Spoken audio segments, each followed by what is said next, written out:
I'm Jonathan Mosen, and this is Mosen At Large, the show that's got the blind community talking. The entire episode this week is devoted to a demonstration of the Envision Smart Glasses. How do they work? What do they do? How easy are they to use? And how might they fit into your life? Mosen At Large Podcast.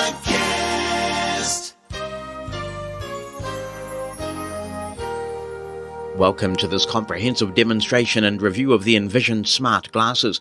Hopefully your podcast player of choice supports chapter marks. If it does, you'll be pleased to know that this review makes extensive use of them, allowing you to skip between major sections of the review. Each time we've discussed these glasses on Mosen At Large, there's always been considerable interest.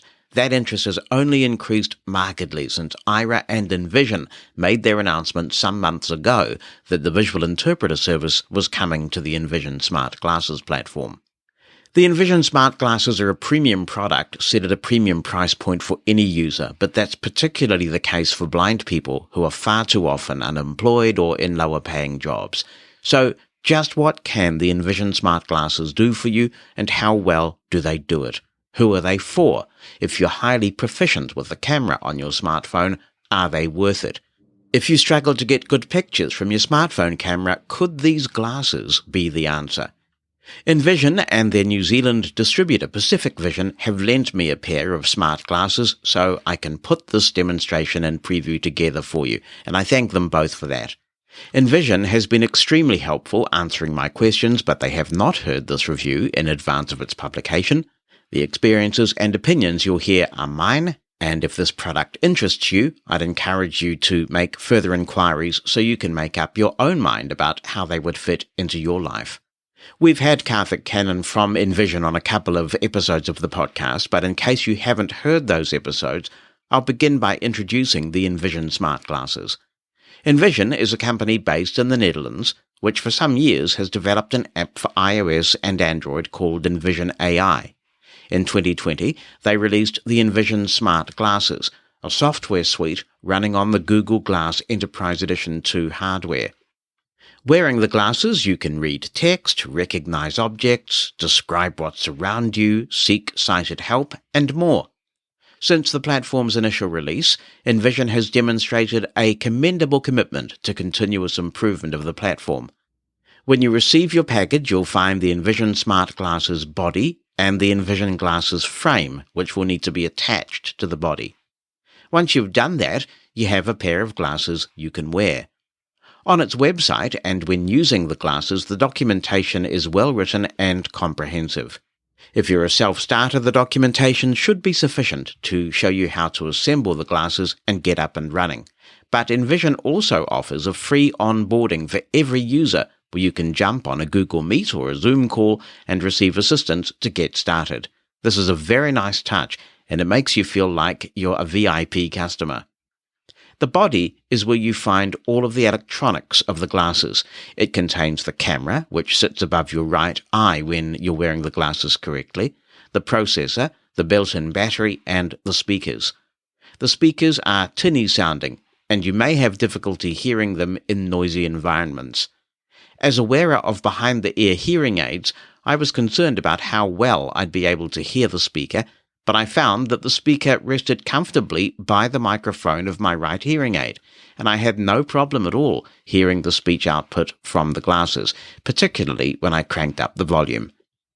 If you wear hearing aids that support Bluetooth, or you have a streamer device for hearing aids that's Bluetooth capable, you can pair the glasses via Bluetooth audio. This means that you can also use any Bluetooth headphones or earbuds, or even a Bluetooth speaker if you really want the world to hear your glasses. That's actually a really good trick for demo purposes. Wired audio is also supported via the USB-C port.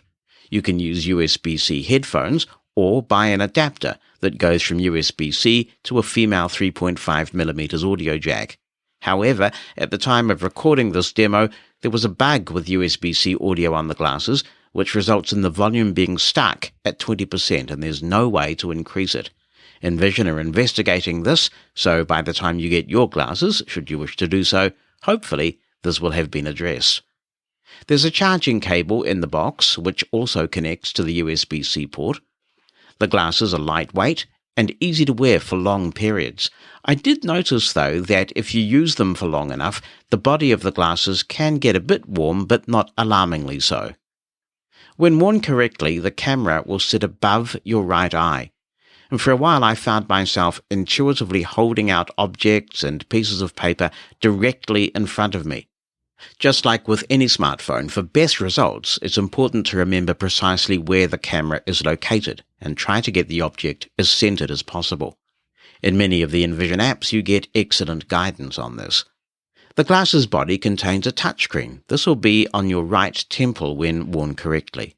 The touchscreen is very responsive, and if you're comfortable with a touchscreen on a smartphone, you'll feel right at home using this one. Once you've attached the frame to the body of the glasses, it's necessary to pair them with your Envision account. If you don't have one already, you'll need to download the Envision app, which is now free, either from the iOS App Store or from Google Play, and create an account. When you've done this, you'll visit the Glasses tab in the Envision AI smartphone app and complete the simple pairing process. Again, the documentation telling you how to do this is excellent, and it's a very straightforward process. You begin by pressing the power button, which is on the inside of the glasses by your right ear when wearing them. The glasses take around a minute to boot up, and you'll hear a spoken announcement when that process is complete. Once you're working with the glasses, though, it's like working with a smartphone. You can tap the power button to put it in standby and tap the power button again to wake it, so that's instantaneous. One serious weakness of the product as it currently stands is that you can only pair the glasses with one Envision account at a time. This means that there are limitations around the extent to which a blind couple can make use of the glasses. It's no problem to use a single account for tasks like reading text or recognizing objects, but the scan text feature allows you to export what you've scanned to your Envision library that appears in your Envision app on your smartphone. Perhaps many blind couples will be okay signing into the same Envision account, but then there are Aira minutes to consider. Again, perhaps not too big a deal if a blind couple is on an Aira shared minute plan. But Aira does keep information on an individual user's profile that is personal to that user. You lose that personalization if you can't access your own Aira account. I really feel Envision has missed a trick here, and that the ability to set up multiple profiles on the glasses is essential. The app takes you through the process of connecting to your Wi-Fi network. Hopefully that Wi-Fi network is secured, and so you will need to enter the password for it as you make the connection. That is a one-off. You can connect to multiple Wi-Fi networks with the glasses, including a hotspot, and we'll talk a bit more about that later. I won't take you through the pairing process because there are several preferences I've already customized, but let me show you the gestures tutorial that you land in once pairing is complete. Note that I'm not using the default Envision voice. Several are available, and I prefer this one. I'll show you all of the voices a little bit later. The gestures tutorial will start in 3 seconds. Do a 2-finger swipe down to exit the gestures tutorial.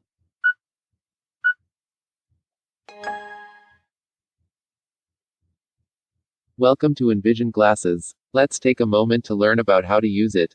If you are already familiar with using the Envision Glasses, you can do a 2-finger swipe down to exit this gestures training. I'll just let it continue. There's a pause here. The primary means of interaction with the Envision Glasses is through the touchpad. This is located on the outside of the main body near your temple. It starts at the hinge where the glasses fold, all the way back to your ears. Place your finger anywhere on the touchpad to see where the touchpad is located on the body of the Envision Glasses. All right, I'm going to feel around where I believe the touchpad to be.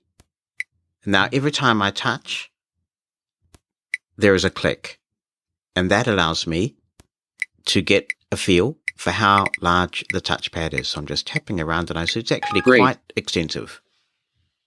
Now that you know where the touchpad is located, we will go through the different gestures. First, let's go through the gestures that require you to use one finger. Now let's do a 1-finger double tap. A 1-finger double tap is done by doing 2 quick taps with one finger. This gesture is used when you want to activate or enter a screen. 1-finger double tap 5 times. All right, here we go. Tap number 1. Double tap number 2. Double tap number 3. And 4. And finally 5. You completed 5 double tap gestures. A one-finger single tap is done by tapping once with one finger on the touchpad. This gesture is used as a play or pause button for the screen reader. One finger single tap 5 times. Sure, I'm up for the challenge.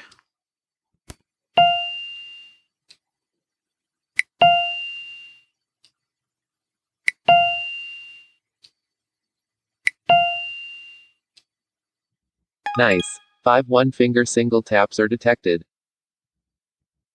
Now let's do a one-finger tap and hold. A one-finger tap and hold gesture is done by placing one finger on the touchpad and leaving it on the touchpad for a second. This gesture is used to obtain more information about a certain screen or feature. One finger tap and hold 5 times.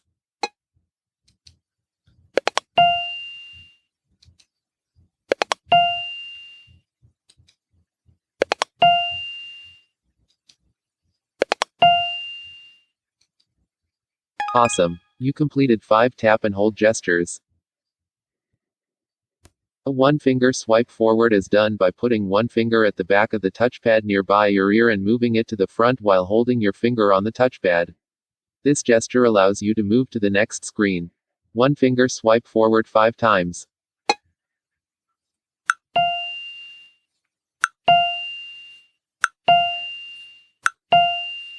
Great. You completed 5 swipe forward gestures. Now let's do a one-finger swipe back. A one-finger swipe back is done by doing the opposite of a swipe forward. Put your finger at the front of the touchpad and while holding it on the touchpad, move your finger to the back, towards your ear. This gesture allows you to move to the previous screen. One finger swipe back 5 times.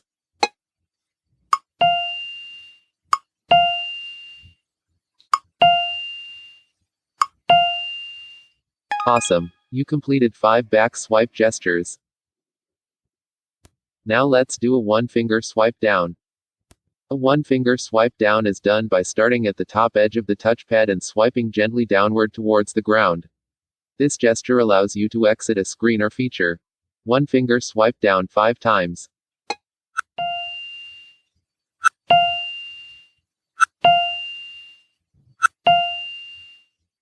Great, you completed 5 swipe down gestures.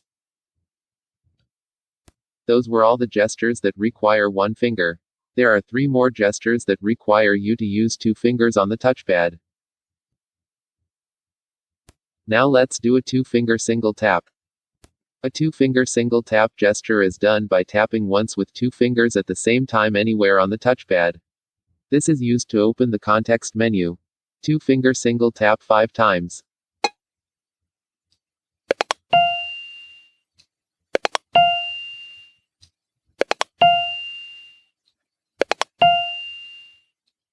You completed 5 2-finger single tap gestures.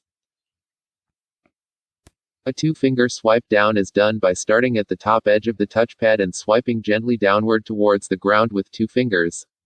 This gesture allows you to go back to the home screen and can be used anywhere you are. 2-finger swipe down 5 times.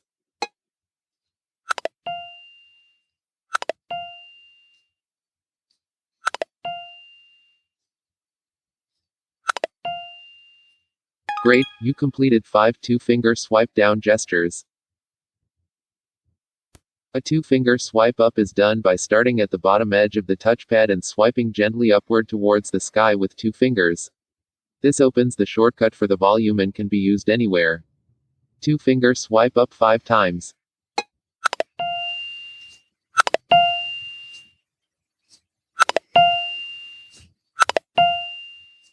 Great, you completed 5 2-finger swipe up gestures. That was it. We have gone through all the possible gestures that you can use on the Envision glasses. You will now enter the playground. The gestures training is a way to practice the gestures on the Envision glasses. Gestures training starts in 3 seconds. To exit the training, do a 2-finger swipe down. That is a very user-friendly To exit experience. the practice, do a 2-finger swipe down. Now I can perform any gesture on the touchscreen. Single tap. This gesture allows you to play, pause, or repeat the voiceover of a screen. So this is the kind of thing that many of us are familiar with in many devices and pieces of software where you get into a learning mode and you can perform a gesture and see what it does. Swipe back. This gesture allows you to move to the previous screen. Now I get out of this Home. and we're on the home screen. Let's just take a look at the main menu. Home. We're on the home option now, and if I double tap this, we get something a bit special. It is 16:13. Today is Saturday, 1 October. Battery level is at 82%. You are connected to Manand Wi-Fi 5G. Do a 2-finger swipe down gesture to set your device to sleep mode. And if I perform a 2-finger tap, Hey, your Envision glasses are currently on version 1.8.0. that tells me the version of the software that I have. At any stage, if I want more information about the item that has focus, I can perform a 1-finger tap and hold. Let's see what happens if I do that here. Home. Category 1 of 8. This is the main screen on your Envision glasses. Do a 1-finger double tap to check the battery level, time, date, and what Wi-Fi you are connected to. Do a 2-finger single tap to know what version of the software you are on. Finally, do a 2-finger swipe down to put your Envision glasses to sleep. Now I'll swipe forward, Read. and the next item is Read. That has a sub-menu, and we'll take a look at all of this later. Call. The call options are where you'll find the Ally feature and also Aira now. Identify. Find. Device settings. Feature preferences. Help. And that's the main menu, but there are sub-menus once you go into a lot of these items, and we'll explore those as we move through this demonstration. The Read menu is obviously a critical item in the Envision Smart Glasses, and I'm going to look at that extensively, and we will put it through its paces in various ways and just see how well it does in certain scenarios. I'll swipe forward to Read, Read. and let's have a listen to the description of this menu from the glasses itself. Read. Category 2 of 8. This category contains the features Scan Text, Instant Text, and Batch Scan that help you read all kinds of different text. I got that, of course, by performing a tap and hold. I'll double tap to go into the Read menu. Instant Text. And let's listen to the description of the instant text. This is something you will be familiar with if you've used Envision AI on your smartphone. Instant Text. Read short pieces of text around you instantly. Instant text is ideal for reading short pieces of text as found in room numbers, signs, book covers, etc. This feature uses a video feed to detect text in front of the camera. 1-finger single tap to play or pause instant text. 2-finger single tap to open the context menu. In the context menu, you can toggle the settings for offline mode to use it without an internet connection and set your recognition language. Do a 1-finger double tap to start using instant text. Because I am only using English, I've set offline mode to on, thinking that if it doesn't have to go to the cloud, it might be a little faster. I'll swipe forward to look at other options here. Scan Text. Scan Text is next. Let's hear the description by performing a tap and hold. Scan Text. Read long, dense, and complex pieces of text. Use Scan Text to read long letters or documents. This feature works by first taking a photo of the text. 2-finger single tap to open the context menu. In the context menu, you can toggle the settings for word detection, which detects how many words are appearing in front of you, and the language detection that will automatically read the text in the correct language and voice.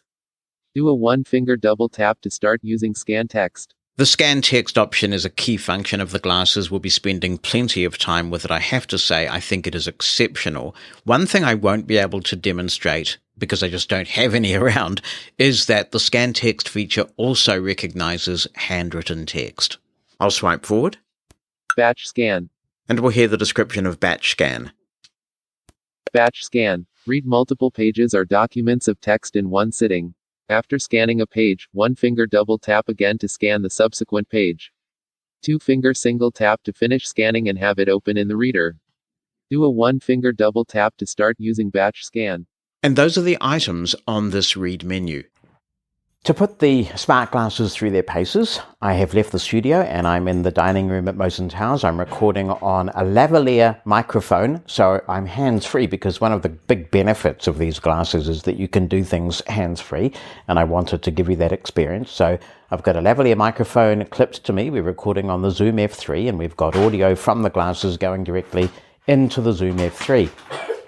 And you can hear Bonnie in the background coughing and spluttering, and she's got a whole bunch of shopping, and we're going to look at some of that shopping as we do the demo of these glasses. But what I'd like to start to do is have a look at some mail that we have on the kitchen table here and try and differentiate between when you would use instant text and when you would use the full scan feature.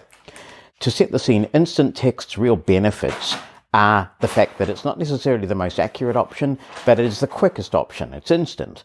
And you can use this in a range of situations. You can hold up a piece of paper, a book, something like that, to the camera and get an idea of what you're dealing with, and then go in and scan if you want to get further information or keep it in your app for later reference. But you can use it for so much more as well. I've heard, as I've done my research on these glasses, of people who've sat in a car and been driven around and essentially looked out the window and got information of a textual nature that's going past, signage, that kind of thing. So you can also read screens, of course. We've all been in that terrible situation where our computer isn't talking and we're trying to work out what's going on. So instant text is useful for all of those things. I'm going to go into it now, and in the process, I'll demonstrate another feature of the Envision glasses. We've had a look at the touchscreen interface. There is also a voice command interface that you can use with this, and you work with that by pressing the little button around the hinge of the smart glasses, where the body of the glasses meets the frame. So I'm going to switch the glasses on because they hibernate after a period to save battery. Call. Now I'm going to push the little button on the hinge. Instant text. Opening instant text. Simple as that. And I'm going to hold an envelope up to the camera. Elections absolutely positively. Wellington City Council. MHT Key Pony. Freelamed Olin Reeden to equals. Pihats ba T7 Uarchant Huge GS4. Voting documents. 1 City Council. He Mayor. A Mayor's the leader AF the So there we Sire go. District We've got Count. the information there that it is the Wellington City Council and the slogan, absolutely positively Wellington, and that these are voting documents. And these are voting documents for our local election process, which is completely inaccessible because you need sighted assistants to complete the printed voting forms and send them back. And that's the only way you can vote right now. So I am going to open the envelope and I'm going to take out what looks to me like the voting booklet. And I'm going to see if we can read some of this voting booklet. I'm just going to open it up at some random page. It's quite a small booklet, and so I think I should be able to get 2 pages to scan at once. To do that, we have to make sure that layout detection is enabled, and we'll go and have a look at this. So let's go home. Home. And now I'll swipe forward. Read. And double tap read. Instant text. We'll flick forward. Scan text. And now we're on scan text. And before we go any further, we'll invoke the context menu by performing a 2-finger single tap. Smart guidance is enabled. To disable smart guidance, do a 1-finger double tap. Confirm by doing a 1-finger swipe down. I'll swipe forward. Layout detection is enabled. To disable layout detection, do a 1-finger double tap. Confirm by doing a 1-finger swipe down. There may be circumstances where you want layout detection to be disabled. For example, if you're dealing with financial data where you've got a bill, an itemized account of some kind, you don't want it to try and decolumnize that. But in this case, where we've got a 2-page document, we definitely want that on. Language detection is disabled. That's fine because we're only doing one language. 1-finger double tap to enable. 1-finger swipe down. Word detection is disabled. 1-finger double tap to enable. One finger swipe down to confirm your selection. The best way I can think of to describe word detection is it's a little bit like the user experience you get if you've ever used the VoiceStream Scanner app, in that the more words that the glasses detector in the view, the higher the pitch. With the VoiceStream Scanner, it's kind of louder. With this, it's higher. We might demonstrate that later, but I'll go back. Scan text.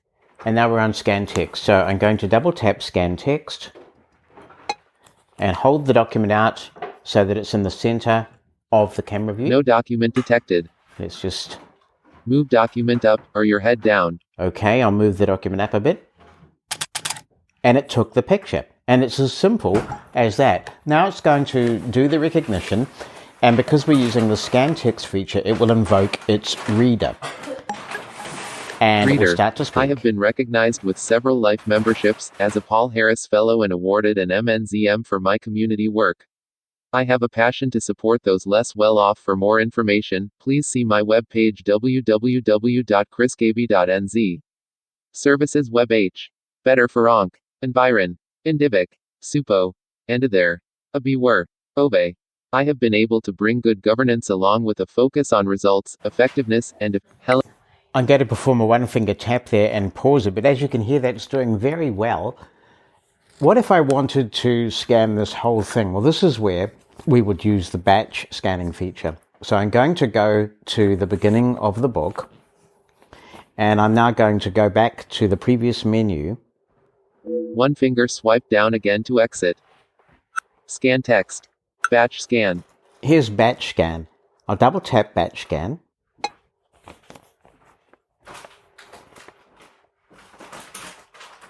Move document up or your head down. All right, so we'll move it up a little bit. And it's taken the picture.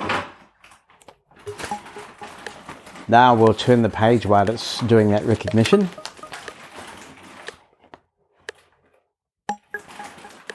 First page scanned. One finger double tap again to scan the second page.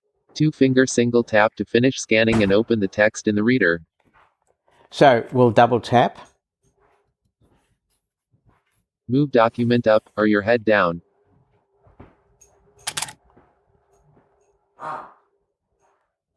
It's taken that picture, so I'll flip the page.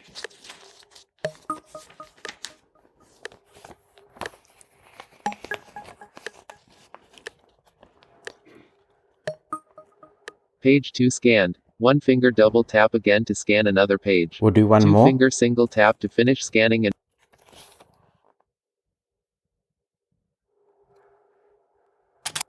There we go. I'm getting pretty good at it now, and it took the page straight away without needing to provide me with any guidance. And let's listen carefully to the prompt once this recognition is done. Page 3 scanned. One finger double tap again to scan another page. Two finger single tap to finish scanning and open the text in the reader. Now all we have to do is a two-finger single tap. Reader. Page 1.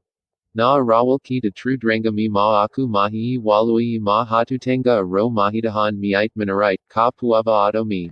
I'm just pausing that because although it sounds like it's not recognizing anything, it's actually recognizing some text in Māori, the indigenous language of New Zealand, and that's why it's sounding like this. So let's see if we can move past it. Tahapo tik papan buck. Mo papatuant he mea YY0. Men man. Natural. Congestion and There we deliver go. a And public we'll continue transpo reading. we deserve 20. Congestion and deliver a public transpo we deserve 21st century transport solution. If I wanted to read this at a later time, I can perform a two-finger tap from within the reader. Export text. Double tap to export the text to your Envision app.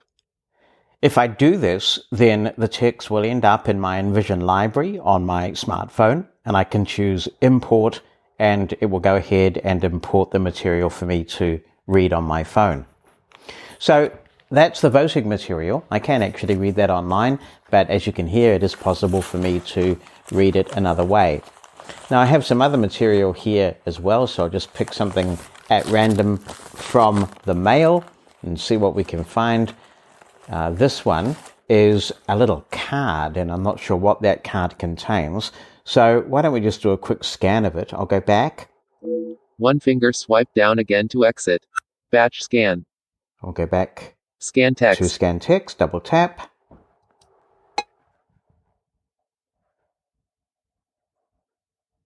Move document up, or your head down.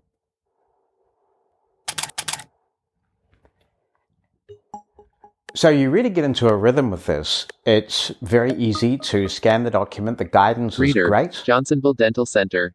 Please call us today on 049398649 to schedule an appointment. We would like to remind you that it is time for your routine good dental health examination. As you know, regular care is important to maintain. I'll stop reading that, but there's absolutely no ambiguity about what that is about. That is a reminder that it's dental appointment time from the Johnsonville Dental Center. So it's really crystal clear, very simple, very straightforward to get the text. So there's no doubt that when it comes to going through the mail, reading material of all kinds in print, this thing does a sensational job. It's very accurate, it's very straightforward, it's giving you good guidance in terms of positioning. With the glasses, there is no barcode recognition. You can scan QR codes, but not product codes. So that's something that the Envision app will do, but the glasses do not. Let's go back into instant text and we'll go and tackle the shopping. Shall we find the shopping, Bonnie? Yeah. So this is the can again. I'm not sure how well it will do. Campvilla, Ondenst, Muchum, Ajax. Sounds like it said Ajax. There is Ajax, but that's not in that can. Cream of mushroom. That was cream of mushroom. Is Yeah. that soup? Yes. That's disgusting. Here's something else. Is this more soup? Yep. Ooh. Berys. Coun. Veg. Wall. Berry spdya. D. Vegeak. Count. Veget. Soup. ergy. Aiding. Berry countr. vegetab. Soup. A. Is it vegetable soup? Yeah. Lentil vegetable. Okay. And I'll put those away. So that's quite impressive. I mean, Then we'll look at some more. let's see what else we can find. So this is identifying the shopping here. We've got 2 cans of soup. And I mean, we know what we ordered and that helps. Mission accomplished. This might be more tricky, so it'll be interesting to see what it says. Okay, so this is, oh, Real yum. What is stock. this? It's mine. MENER. Water. RATIN. Nito. ELEF. Energy. Aiding. Kadi. It's Itcher. something to do with energy. MORNG. Yeah. Fresh. L. JERC. Keto. NGOYNL. Oh, and it's a keto bar. L. NERG. Aiding. Nat. T. Energy. Rating. Water. N9YN. Energy. Aiding. Water. RATIN. The Matakana superfood. Oh, is it? Okay, so there you go. So we established that it was an energy bar and it's keto. And here is, So I guess that helps us identify it. because we knew It's not the same as being able to scan a product code and get all the here's, unambiguous information about it. that's coffee. This is in a kind of a cardboard package. So Store in a cool, dry place. 77. UTS. Certified. Green coffee not from the one. Less than. Jacob. JDE. Con TW1-400-250-22110 by N. Manufacture Jacobs du Egberts FR3 Boulevard Pair. De Granges, 42,160 Andrexio Bouthian, France Importer, Diplomat. Distributors, 1,968, Limited. Sherman 6ST, Airport City, Lod 7,010,000. MOSON. 10,000. FSC, 2 trillion zlotys. Marty. Level 1834 Passive Highway. 10 capsules. Bo. Oreo. okay, so it's green coffee. Is that right? Decaf.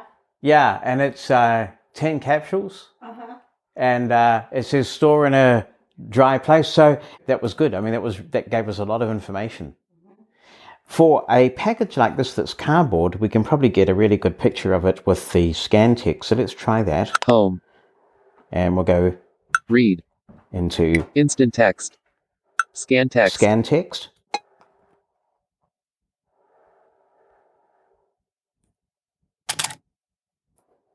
And I suspect we're going to get quite a lot of information doing this because it's a simple package. It's cardboard. Reader. Heading. Knee. Espresso. Heading. Aluminium capsules. Intensity. Ristretto. DECAFFEINATO. Heading. DECAFFEINATO. Decaffeinito. Yep. Yeah. Okay, so that's pretty cool. There you go. Okay, what is this? It's meat. Cook. Height. 2 serves. Sirloin steak. With garlic and herb butter. Okay. 4,000. Best before. It's sirloin steak. 15.10.22. Yeah. Yeah. So that's pretty impressive. Yeah. So you've got a couple of tools in the toolbox for reading text. Instant text can work when you're just holding something up. If you want to go deeper and more accurate, the scanning app is very mature. A lot of options there for text with columns and text that doesn't have columns. It's a pretty good experience. No product code scanning at this point with the glasses, although you can do that in the Envision app. What would be really cool at some point is if there was some sort of product recognition feature where at least common products that are internationally available could be recognized based on a range of matches being true. And perhaps that's something that might come later. But there's no doubt that having this hands-free experience and being able to do this is very useful, particularly when you're unloading shopping. You don't necessarily want to have an iPhone or an Android device in one hand. You've got this hands-free experience because you're wearing the glasses. It's pretty cool. And as we heard, we were able to deal with the mail very effectively as well. And because the instant text feature of the glasses is such a significant feature, we are now in the Richard Mosen mobile, and we're going to be doing a couple of things. When I was talking to Vicky Cardona, who is a happy Envision glasses user, she made the point that one of the things she really enjoys is being able to look out the window when driving. She made the point, well, she's not doing the driving because there are enough poor drivers on the road without Vicky, who's totally blind, getting in the mix. But she made the point that if she holds her iPhone camera out towards the window in a vehicle, she doesn't get the same feedback at all as she does with the Envision glasses. So this was intriguing, so we'll do that with instant text in a minute. Richard? Yeah? Thanks for driving us. No problem. Yeah. What do you think of these glasses in terms of visual appearance? Like if you're walking around a shopping mall or whatever, are you going to look ostentatiously geeky? I think a little bit. I think, because of course they're based on the Google Glass, which, how long ago did that come out? Like maybe 10 years And now. these are actually Google Glass Enterprise Edition. Yeah. So I think that when those initially came out, before all the utility for blind people was discovered for them, it was mainly used by very ostentatiously geeky people. Yeah, so you can get regular frames that look like glasses, Smith optic frames. Do you think that would lessen the ostentatiousness? Yeah, I think so. Yeah. Yeah, interesting. So I'm going to turn the instant text feature on, and Richard, you're taking us somewhere where there should be signage and stuff that we can see out the window, is it right? Yeah. Lincolnshire. Pumping. Station. Greater Wellington. Warning. Property under Servalana. Derping of RBBSH Shrikti Foridone. Offenders blay for prosecution. That's amazing. So I was talking about the warning about that property.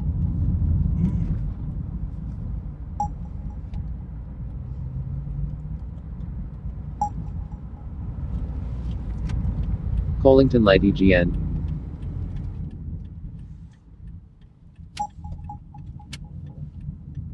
No entry. No entry? Porirua. Palmerston North. Okay, and now is it like the Porirua Palmerston North?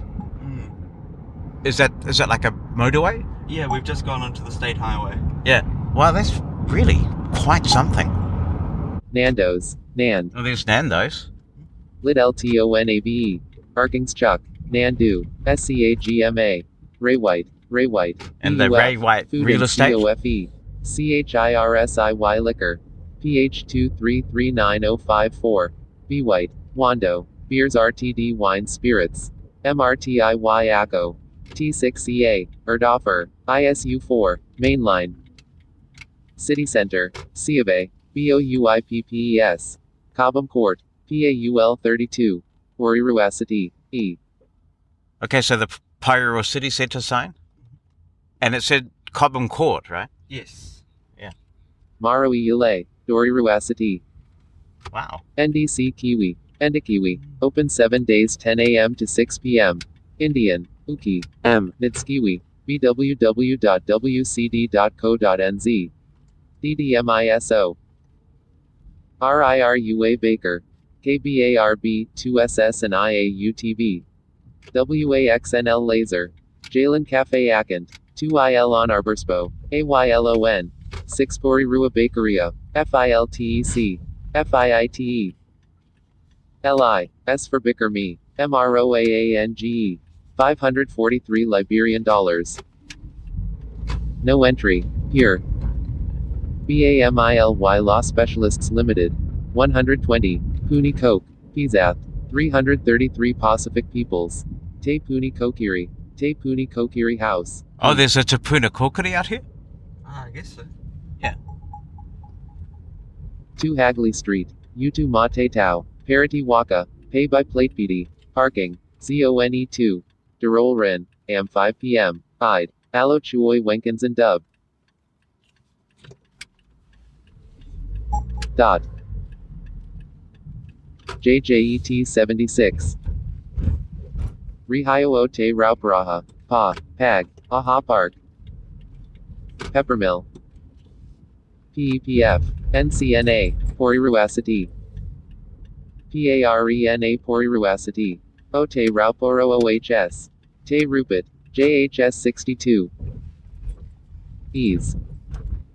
4. Ease. Baileys. Furlease. Bin Soldi. 2. Dedaler Ciarfasi. Jim Wana. 0216236653. So that's a Bailey's real estate? Yes. Not too far away from the Ray White real estate. I mean, it's not reading everything perfectly, but there's a lot of data coming in. Harvey. Norman. S. Oh, Russ. there's Harvey GPN Norman. 652. POC Save Fuel. MEMIST. EMIST. WAN 5E. OENSTMIARENOUSF. Top V. E. Our policy, New Zealand's lowest food prices. Megic Center. Align. SOF. Cunoliman Liming. Brobs. PARANNY. Briscoes. Home WA Re. LRT 940. PKZ 936. Open. YBL Sayushve BLG. Days.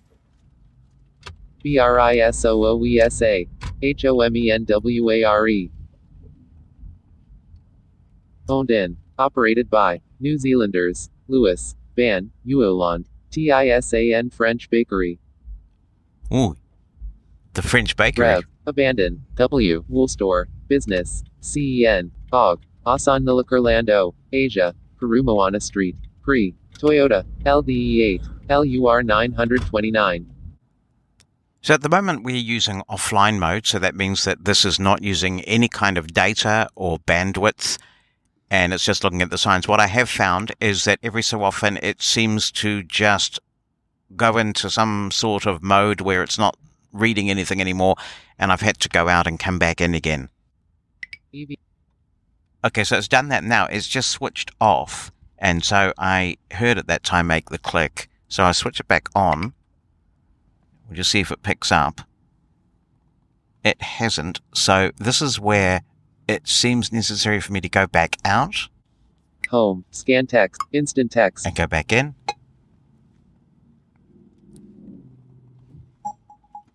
Aki. Yeah, it's picked it up again. Give. We've driven along pretty much every street with a whole bunch of businesses on it in Porirua now. Right. North City. H. Sishan. Okay, and now we've reached North City, right? Yes. And North City. that's the shopping mall. Ground Laurel Car Partso. ST. And there was the car park sign there. Yes. We detected that it's too dark. To Oh, get the best and results, because make we're sure now that there in is the enough lighting. underground car park, it's saying that it's too dark to see anything. Oh, that surprises me because earlier some of the stores you were looking at, it looked like they were in quite harsh shadow because it's quite a bright day. So I would have thought that the camera would have had a lot of trouble reading them, but it seemed to be doing okay. Right. We've arrived at North City. Okay, so we'll get out and hoon around the mall. Yeah, we're just arriving in the mall proper. Okay. Rodney, Wayne, Rodney Way, Tory, Oh, the Rodney Wayne hairdresser? Yep. Yep. Yaddle, NNNKXXBA, I could probably do with a haircut. 5, Customer Service, ALLENSEN, NROT, ANIN Sue, SA, Silver, Earl, Koiru, iPhone 14 Pro, let's talk. Oh, did it just say iPhone 14? Yeah, we just passed the 2 Degrees store. Right, So they've got an okay. offer it. That's a cell carrier here, 2 Degrees. I'm getting a bit of stuttering audio, and I'm not clear about whether that's just because of all we're trying to do to record it, or whether it's overloaded with signage. So I guess what I would describe this, I'm getting snatches of signage, but not anything I don't think reliable enough to help me navigate or really know what's here. So it actually did quite a good job of reading signage as we were moving through. That was quite impressive, and there was quite a lot of useful intelligence there. Here in the mall, maybe not so much. I think what would be useful is if you go into a cafe or something like that that has a printed menu, and you can line yourself up with it, whether that menu be on a piece of paper that they give you or on a board, and you're fortunate enough to be able to position yourself, then probably the scan text feature would work quite well there. Now that I'm back in the studio, a couple of reflections on that exercise. As Richard said, it was a very bright, sunny day when we recorded that, and the glasses did very well reading signs as I was looking out the window. It really did feel like I was looking at what was going by. Of course, it didn't get everything, and there were a couple of issues pertaining to the instant text just not working anymore, and I would have to go out of the feature and go back in again. The other thing to note too is that you would have heard in some of those examples I left in the recording that it was spelling out quite a bit letter by letter. And I understand why that is, because signage, because it needs to be so visible, is large. And so the glasses are reading that out character by character. So I'm relaxed about that. If you go back into episode 194, where we last talked with Karthik Cannon from Envision, he did make the point that he didn't think going to the mall with the glasses would provide a lot of help. He said that some users do get a bit of experience and can work with it there, and that is quite a difficult environment. So does that mean that the Envision Smart Glasses are not going to be of any help to you in the mall at all? Absolutely not. Remember that the Envision Smart Glasses has a series of applications, if you will, on board the glasses. And what we were doing there was just ascertaining how the AI features, as it were, the instant text in particular, would work in that kind of environment. But you still have the ability to call somebody, be that a professional Aira agent if you have an Aira account, or a friend or family member using the Ally feature. And I'm going to talk about both of these things extensively in just a couple of minutes. So if you're in a shopping mall like that and you are looking for a particular store, then making a call to a human is the way to go. And remember, you'll be hands-free. That's super convenient when you're in a place like the mall. And the smart glasses with human assistance at the other end are perfectly capable of giving you a lot of guidance. We can make transcripts of Mosen at Large available thanks to the generous sponsorship of Pneuma Solutions. Pneuma Solutions, among other things, are the RIM people. If you haven't used Remote Incident Manager yet, you really want to give it a try. It is a fully accessible, screen reader agnostic way to either get or provide remote assistance. These days, not a day goes by that I'm not using RIM, and one of the ways I use it is to either receive or provide technical support from family members. I'm kind of the tech support guy in our family, so I quite often get questions from family members that they want me to solve. It's not realistic to expect them to install a specific screen reader, even the demo. So before RIM came along, I found myself having to try and talk them through what they needed to do. Now I can tell them to go to getrim.app, that's GETRIM.app, install a simple application on their Windows PC, and just by exchanging a code word, I can have a look at what's going on. I can either run the rater on their system, or if you're using NVDA, you don't even have to do that. It's an amazing tool, so do check it out. RIM from Pneuma Solutions at getrim.app. Jonathan Mosen at Large Podcast. I'm now back in the studio to take a look at the next item on the main menu of the Envision Smart Glasses. Call. This is the call menu, and I'll double tap to go into it. Call an ally. The first option is call an ally. The way this works is that you can invite somebody who doesn't mind assisting you with visual tasks to download the Envision Ally app, which is available in the iOS App Store and in Google Play.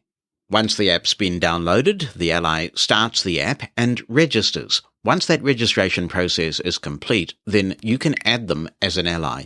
You do that by using the Envision AI app on your smartphone. Let's explore the user interface for doing that.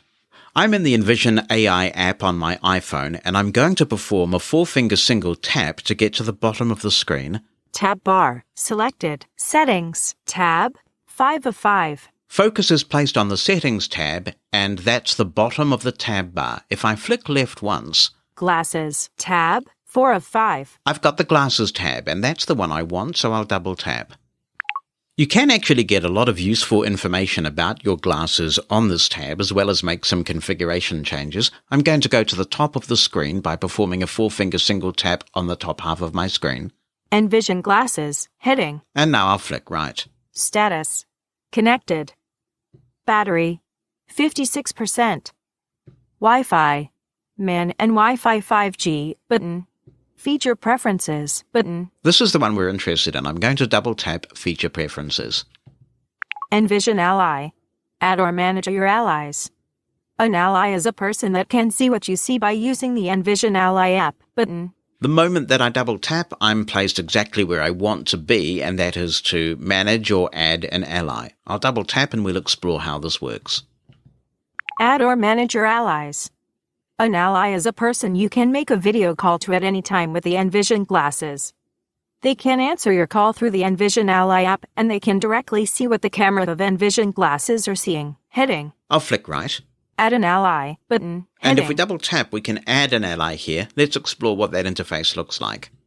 Send an invitation link to your ally. Heading. Send invitation link button. Add an ally by entering their email address. Heading. Email address. Text field. We can add an ally in 2 ways. We can send them a link, or if we type in their email address here, and their email has been registered as an Envision ally, they will get a notification to say that you are trying to add them as an ally. Is that okay?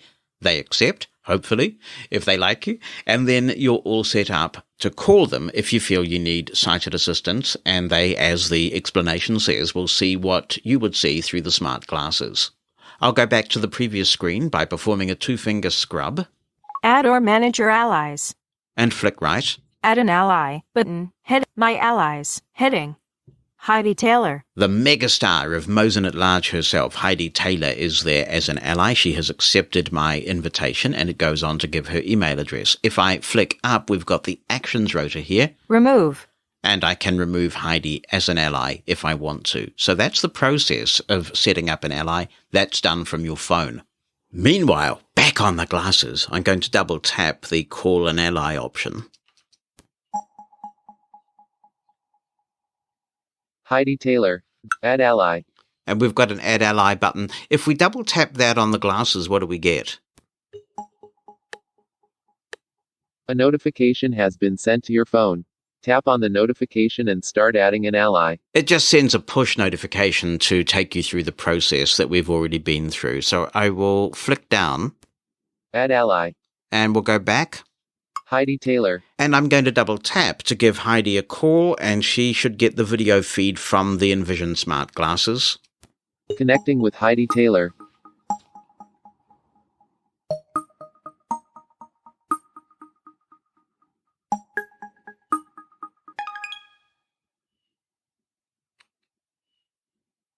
Hello. Good morning. Welcome to the Envision Good Smart morning. Glasses. Thank you. What can you see? Well, right now I can see your computer monitor, and it looks like Reaper. That's right. So I'm sitting in front of the monitor, in front of the mic in the studio, recording this demo of the smart glasses. What do you think the quality of this is like in terms of the video feed you're getting, how well defined it is, and also the audio that you're getting?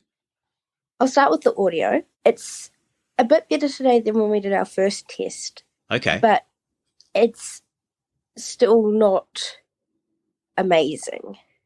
But it's you wouldn't have trouble hearing something I'm saying to you, though, or anything like that?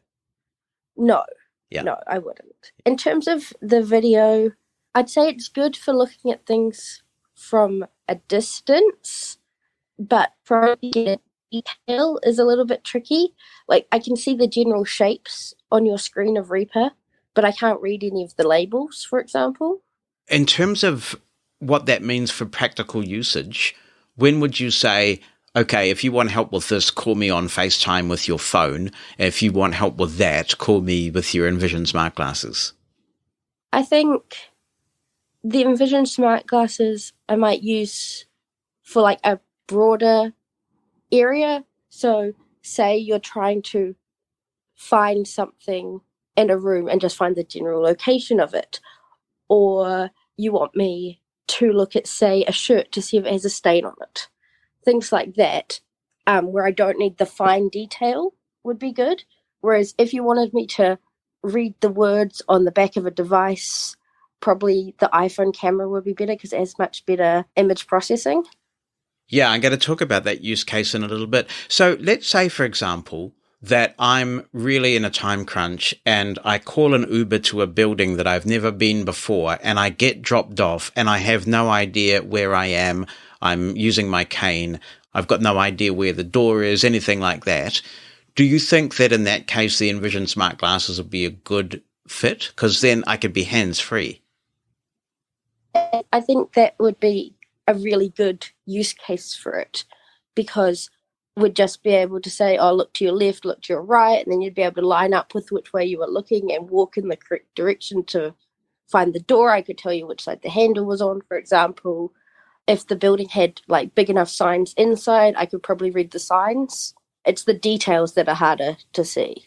Is there anything where you would think the glasses would do a better job than the iPhone? For example, if I'm in that scenario that we just talked about, do you think we could achieve results that are just as good with my iPhone, particularly if I have an iPhone 14 with the wide angle lens and all that kind of stuff? Would the glasses be superior or just about the same than using the iPhone? I think from my end, it'd probably be very similar.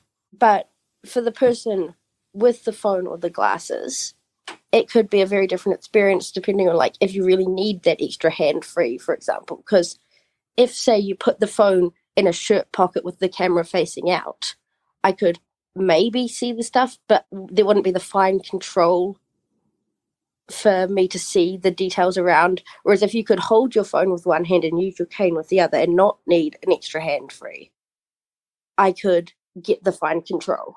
If you're holding your phone out in front of you and you've got a cane or a dog harness in the other hand, then it can be quite hard to locate doors and that kind of thing. But if you're completely hands-free, I suppose you could use one of those harness gadgets that they have, chest harnesses that some people strap their iPhones into, that people got really into when the Aira Horizon glasses went away. But that takes a bit of effort, I suppose.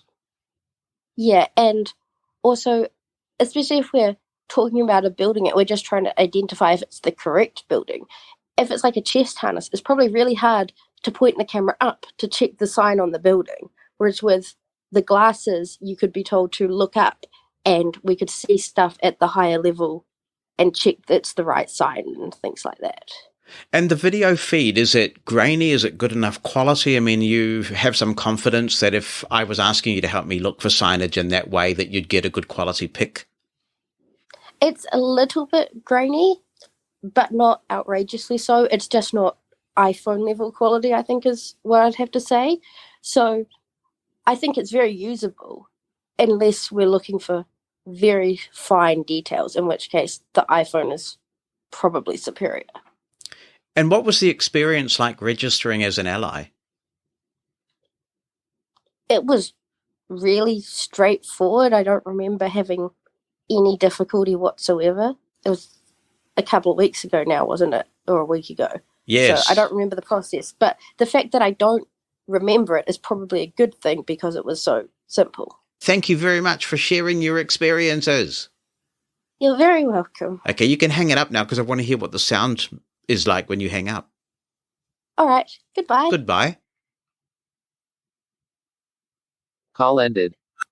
Heidi Taylor. And there she goes. That is Heidi on the other side of town, able to see that I am recording this for you in Reaper. She sees the screen. She couldn't really read what was on the screen. And that takes us on to the next item in this call menu. So I'll swipe down to go back to the previous menu. Call an ally. And swipe forward. Call an Aira agent. Here is Call an Aira agent. The moment that Envision announced these smart glasses, there was intense interest on whether Envision and Aira, the visual interpreter service, would form a partnership. For those not familiar with the backstory, Aira had 3 generations of smart glasses in its infancy. It used a Google Glass. I think it was probably a previous generation to the one that I'm using now with the Envision Smart Glasses. It also had glasses called the Austria glasses. And finally, it had Horizon, which I don't think were particularly popular because it required you to cable the glasses to a dedicated Samsung smartphone device. It's not unusual for startups to go through various business models until they find one that is sustainable. And eventually, Aira came down from some giddy heights to focus on its core business, which is providing professional visual interpreting service. And they felt it appropriate to get out of the hardware business, to essentially streamline their company's operations significantly. So they wrote off the Horizon glasses and stopped supporting them. This led to an interest among Aira customers in technologies like the chest harnesses that we were just talking about with Heidi. But there was nothing like the glasses, really. Being able to wander through an airport you've never been to before, or a building you've never visited before, with the assistance of a professional agent giving you advice. For me, at least, having an iPhone strapped to your chest just wasn't the same as having glasses. So people have been hoping for a while that Aira and Envision would partner up and bring Aira to the smart glasses. Aira is now in an expansion phase again after having been in a consolidation, perhaps a recovery phase for some time. And that's exciting to see. We've seen a number of exciting product initiatives from Aira this year, including their new web interface for Aira, which I use a lot. If you double tap on Call an Aira agent and you haven't registered your Aira account yet, the Envision glasses will prompt you through the process of doing so. And that process involves going to the website and scanning a QR code. And I must confess that that process made me go, huh? I was pretty skeptical about imposing that kind of process on the blind community because I know that a lot of blind people do have trouble with QR codes. If you've got a high degree of comfort with your phone, you can manage QR codes, but many people struggle. But I have to say, this was a very simple process. I sat here in my studio where I've got a monitor in front of me, and I made sure that the monitor was on, and I went to the Aira website and found the appropriate place, and the Envision Smart Glasses just picked up the QR code without any effort at all, and I now have Aira on my Envision Smart Glasses. I know it's become a bit of a cliche to talk about the right tool in the toolbox when it comes to blind people and assistive technology, but it really is true in this case. Although people complained a lot about the process of using the Horizon glasses, one thing that Aira spent a lot of time on with that generation of glasses was the quality of the picture, the video image. And I think there is still some work possibly to do for some use cases. And I understand that Aira and Envision are continuing to talk about the video feed that Aira is receiving from the smart glasses. I'll give you an example in my real-world testing while I've been demoing these glasses that illustrates this point. I had a Sonos port, and on the day that the Queen died, my Sonos port died too, necessitating me buying a brand new Sonos port. Sonos Port is one of the few Sonos devices where they've got a pretty inaccessible setup process. And that process involves entering an 8-digit code that is printed on the back of the unit, and my understanding is the writing's not particularly clear for sighted people either. I could not proceed with the setup of my new Sonos port device until I knew what that 8-digit code was. So I grabbed the Envision glasses and called an Aira agent, and I said, what I'd like you to do, please, is tell me this 8-digit code and email it to me so I have the code on file in the future. It's a great Aira kind of task. But she was having a lot of difficulty seeing the 8-digit code through the glasses. She took various pictures. She got me to get closer to the device, to look in slightly different directions. But we were having a lot of difficulty gaining confidence that she had the 8-digit code correct. I said to her, would it be easier if I call back using my iPhone? And she said, let's try that. And it was a lot easier. She was able to send me the code without any fuss. Now, on the other hand, I have also traveled with the Envision Smart Glasses, and it's wonderful. I feel like I've got a lot of Aira's utility back that I lost when the Horizon glasses were decommissioned. For me, this is a very significant thing because as a blind person with a significant hearing impairment, I don't do well in unfamiliar environments. It could be really noisy. My echolocation can't be relied upon like it used to be. And so that was one of the things that I really enjoyed about Aira when the glasses were around. I felt like it had given me a lot of liberty, a lot of independence, and a lot of confidence back. And with the Envision Smart Glasses, you definitely get that. If you do a lot of travel and you would like some assistance, if you are in a store or a mall and you're looking for signage, then this is where the Envision Aira partnership is hitting it out of the park. People will tell you who've had these glasses for some time that Envision has demonstrated a commitment to continuous improvement, and so I'm confident that this will only get better. If you've missed the Horizon Smart Glasses, you definitely want to consider giving the Envision Smart Glasses a try with Aira. As I record this, when I scanned that QR code, I was credited 200 additional minutes to my Aira account, and that has certainly assisted me to play with the glasses and explore what they can do.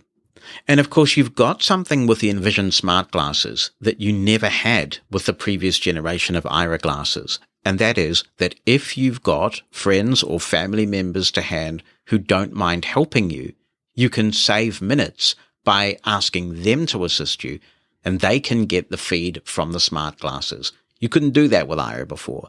Now, keep in mind that Aira has additional information as well. They can do GPS data. They can do all sorts of other things that a regular Ally can't. But for many functions, if you just want somebody to assist you, then you've got the ability to do that too. So it gives you a lot of potential. I think the combination of these visual interpretation / Ally features and the way that Envision handles printed material so easily, you really start to get a pretty compelling value proposition for many people with these glasses. Let's go on to the next item. So I'll swipe down. Call. Identify. This is the Identify menu, and I'll double tap. We'll explore what's here. Describe scene. If you're familiar with the Envision AI app, you'll be familiar with this option. This is Describe Scene. And the way that this works is that the glasses takes a picture. It's a snapshot of a single point in time. It analyzes that picture and describes to you what is in the picture. I thought it would be interesting to take a picture with the glasses here in the studio and have it describe the scene, and then take a picture with my iPhone camera roughly at eye level and see if there's much difference in terms of what we get back.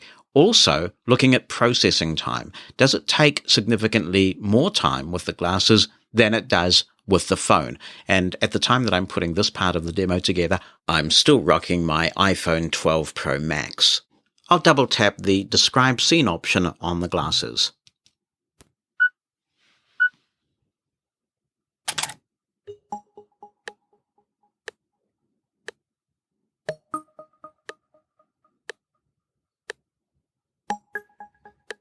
A computer monitor and a speaker. Let's analyze what happened there when I double tapped the option. You heard some beeps, and that was counting down, giving you a chance to look where you wanted to look before the picture was taken. You heard the camera shutter sound, and then it went and analyzed the scene. It told me that there's a monitor in front of me, and it is seeing one of the speakers that are on the wall. In the studio here, we have a couple of Play 5s and a Sonos sub.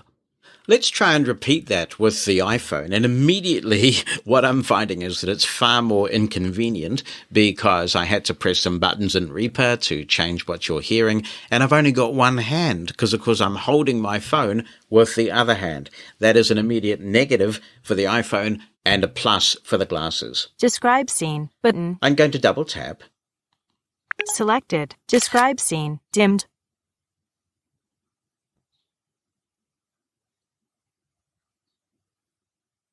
Probably a desk with a computer. A couple of things to note about that. First of all, the glasses took longer by a couple of seconds. It was about 10.5 seconds from when the shutter went off to when we got the description. It was about 8.5 seconds from when the shutter went off to when the iPhone 12 gave us a description of the scene. But the glasses gave me a much more accurate description of what I would be looking at.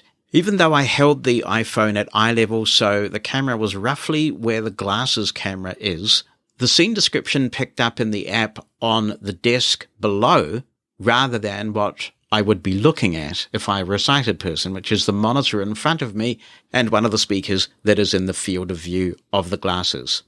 In terms of how you might use this feature, this is not a real-time thing. As I said, it's a snapshot in time. So you might walk into an unfamiliar room and just think, okay, I wonder what's in this room. What does it look like? You can take a quick snapshot and the glasses will tell you what they're seeing, what the room contains within the field of view of the glasses. If I were to tilt my head a bit down, so I'm now looking at the keyboard that's in front of me. If I was sighted, I'm sure I'd be looking at these keys now. I'll double tap. Describe scene.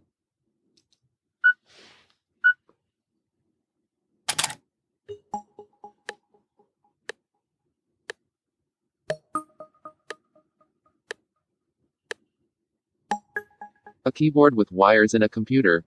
There you go. It's even picking up the wires. It's picking up the computer that's on the left. So it's much more directional. It's picking up what you are actually looking at. And that does have quite a bit of utility. I'm going to swipe down now.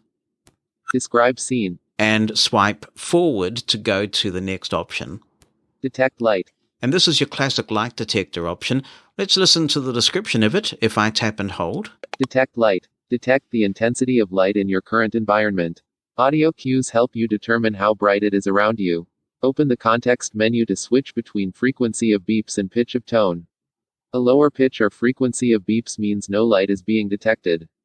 Do a one-finger double tap to start detecting light. Let's do that. I'm not going to make any adjustments. I think there's quite a bit of natural light coming into the studio at the moment.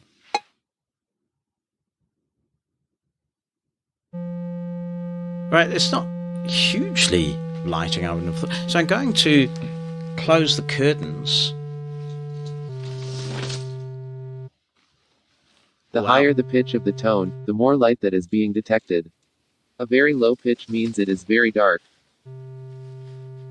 Right. The curtains are closed. And I'm just going to turn on the lights in the studio, if I can find my phone, and say to the jolly thing, turn on the studio light. Okay, the studio ceiling is on.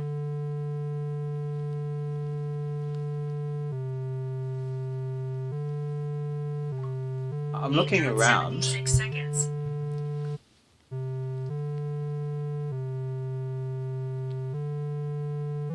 Now I can say, turn off the studio light. Okay, the studio ceiling is off. Now if I open the curtains, 8.76 seconds. okay, and now we've got a lot more light. You can hear that's gone up significantly. And so that is the light detector on the Envision Smart Glasses. You also have this on the Envision AI app. Detect light. There's another way as well to get this information presented to you audibly. And if I perform a 2-finger single tap for the context menu, Pitch of tone. we've got pitch and tone. One finger double tap to switch to frequency of beeps. One finger swipe down to confirm. So we'll double tap. Frequency of beeps. Let's see what that is like. One finger double tap to switch to tone pitch. One finger swipe down to confirm. Detect light.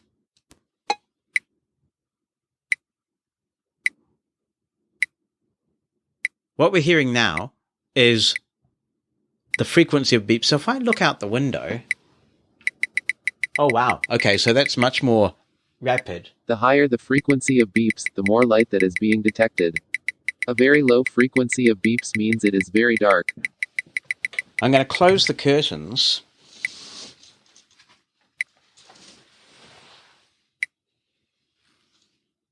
All right, so the frequency's gone way down. I open the curtains again, look out the window, let the sunshine in, face it with a grin. There we go. Detect light. That's the light detector option. Let's flick forward. Detect light. Recognize cache. The next one is Recognize Cache. And this is an implementation of the excellent Cache Reader app. We've talked about this app on Mosen At Large in the past. I think it's a superb app, and it's built right into the Envision Smart Glasses. I'm excited to be able to tell you that Bonnie's actually given me some money so I can demonstrate this feature. And I'm going to double tap. Searching for New Zealand dollar. And it knows that I'm in New Zealand, so it's going to search for New Zealand dollars. I've got a note here. I don't know what it is. I'll hold it up to the glasses. 5 New Zealand dollars. 5 New Zealand dollars. 5 New Zealand dollars. There we go. 5 New Zealand Right, dollars. I'll take the note away because it will continue to repeat it. I'll just pick another bit of currency that Bonnie's given me here and hold it up to the glasses. 10 New Zealand dollars. And right away, 10 we New have Zealand 10 dollars. New Zealand dollars. It is nice and responsive. We'll pick another one here, see what we have. 10 New Zealand dollars. That is another 10 New Zealand dollars. 10 New Zealand dollar note. And I have one more bit of currency here I've been given. 5 New Zealand dollars.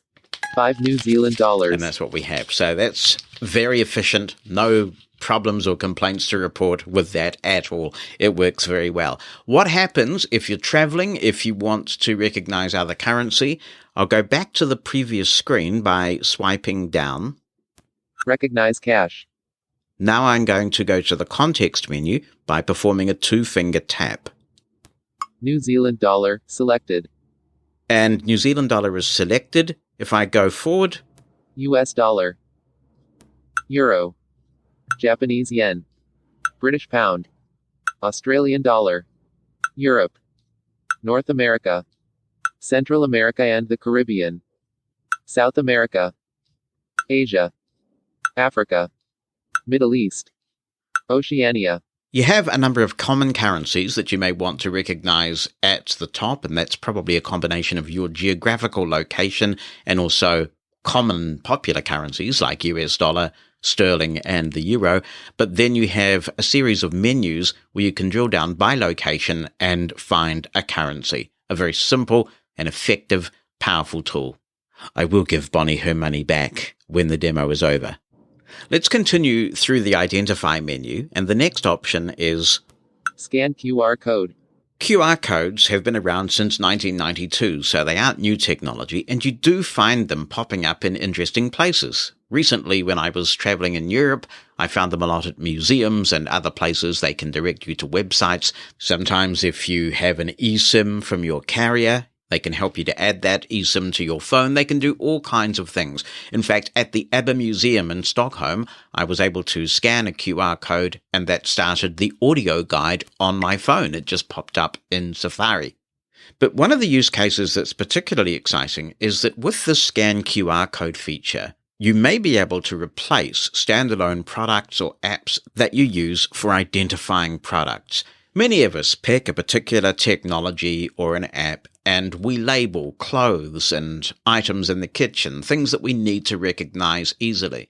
It may be that you run an app to do this. It could be that you have some sort of standalone device to do this. This labeling thing has been around for quite a long time. But QR codes are an open, generic standard. Anybody can generate them with the right website, and you can give them whatever textual information that you like. At the moment, the QR code reader in the smart glasses works with text-based QR codes, and that means that you could put them, for example, on doors, on elevator floors. They would work with Blind Square, where Blind Square is also reading QR codes. So there is a range of things that you can do. I do hope eventually, though, that the QR code reader could at least do URLs and take you to a website. And the way I see that working is that you could scan a QR code, perhaps in the environment that I was talking about, at a museum, or perhaps there's something advertised where there's a QR code that takes you to a website, and then it could send that to the Envision app on your smartphone so that you could then go to that URL on your smartphone. But no doubt there is plenty of utility with the QR code reader as it stands. So how do you make these? Well, there are plenty of websites to do it. The one that I prefer, because it seems to me to be the most accessible that I've found in terms of generating these codes, is a website called qrd.by. Yeah, it's an interesting URL, but that's what it is, qrd.by. I'm on the qrd.by page now. I'll verify that. And using JAWS, I'll press the JAWS key with T. QR code generator, create QR code for free Microsoft Edge. By default, the website will generate URLs. I think that's probably the most common QR code that there is. We want it to generate text QR codes that are compatible with the glasses. I'll invoke my links list by pressing the JAWS key with F7. Links list dialog. And press the letter T. Trackable. Text. 16 of 134. And the second link that starts with the letter T and the 16th link on the page is text, so I'll press enter to activate it. I've done that, we get no feedback, but now when I go to the edit field on the page by pressing E, type any text ... edit. And it confirms that we're generating a text QR code by saying type any text. I'll press enter to turn forms mode on. List with 1 items. Type any text ... edit. 1 of 1. And I'm going to type lemon ginger tea. I'll just confirm that with a say line. Lemon ginger tea. And that's all there is to it. Now I want to be able to download this QR code. I'll turn forms mode off. Virtual PC. List and link download QR code. And right under the edit box, there is a download QR code link. I'll press enter to activate it. Download QR code link. And now, if I down arrow... List of 7 items. Heading level 3 vector. Link graphic download QR code apps. Link graphic download QR code PDF. And there's the one that I like to use. Download QR code PDF. I'll press enter. List with 7 items. Download QR code PDF link graphic. QR code generator, create QR code for free. Downloading static QR code.pdf. 4.9 kilobytes. Done. It is a very small file. It's just a 4K file, a PDF containing my QR code. If you were listening closely, you'd have heard that it's giving it quite a generic name. So the next thing I want to do is go into File Explorer. I'll do that by pressing the Windows key with E. Home. Items view list bar. And now I'll go to my Downloads folder. Downloads. And press Enter. C. User last today expanded static QR code.pdf. And that's called static QR code.pdf. Since I've been using the Envision glasses, I've made a few of these QR codes, so I've developed a convention, and that is that all these files, which I keep, start with QR, a space, and then what they are. So I'll press F2 to rename the file. Edit static QR code.pdf. And I'm going to type QR space lemon ginger tea and press enter. Items view multi-select list box. Today expanded. QR lemon ginger tea.pdf. I'll press enter to open that file. QR lemon ginger tea.pdf Adobe Acrobat Reader DC 64-bit. QR code generator, create QR code for free document. Alert, empty document dialog. This document may be a scanned image, which makes it difficult or impossible for JAWS or Fusion to read without first scanning the document with OCR. Would you like JAWS to OCR the document now? Yes button. Alt+Y. This is a message from JAWS that tells me there's an image on the screen. There's no text that it can detect, and JAWS is offering to scan that text for me using optical character recognition. I don't need that in this case because it's a QR code, so I'll tab to No No button. Alt plus N. and press Enter. Document. No links. Alert. Empty document. Document. Now, if all's going well, the lemon ginger tea QR code should be displayed on my computer monitor in front of me. So let's go back to the glasses, Scan QR code. and I'll double tap. Looking for a QR code. Reader. Lemon ginger tea. And there it is, just right away, because I'm looking at the screen and the QR code is visible on the screen. It just popped right up and it said lemon ginger tea. Now all I have to do is print that out and affix it to the appropriate box. So you may need some sighted assistance with that, or you may not, because with boxes like tea, it can be pretty easy to identify those sorts of things with the Envision Smart Glasses, but it will certainly be quicker if you've got QR codes on the products. You may want to cut the QR codes out because you don't want a single massive big A4 page that just says lemon ginger tea and a tiny QR code. So it may be something that you would want some help setting up with a friend or family member or someone who assists you, so you can just cut that QR code out and affix it to the box. But once it's done, it's done. And if you get new ginger tea, you can keep these PDF files and just change the barcode or print out other ones as you require. The next item on the Identify menu is this one.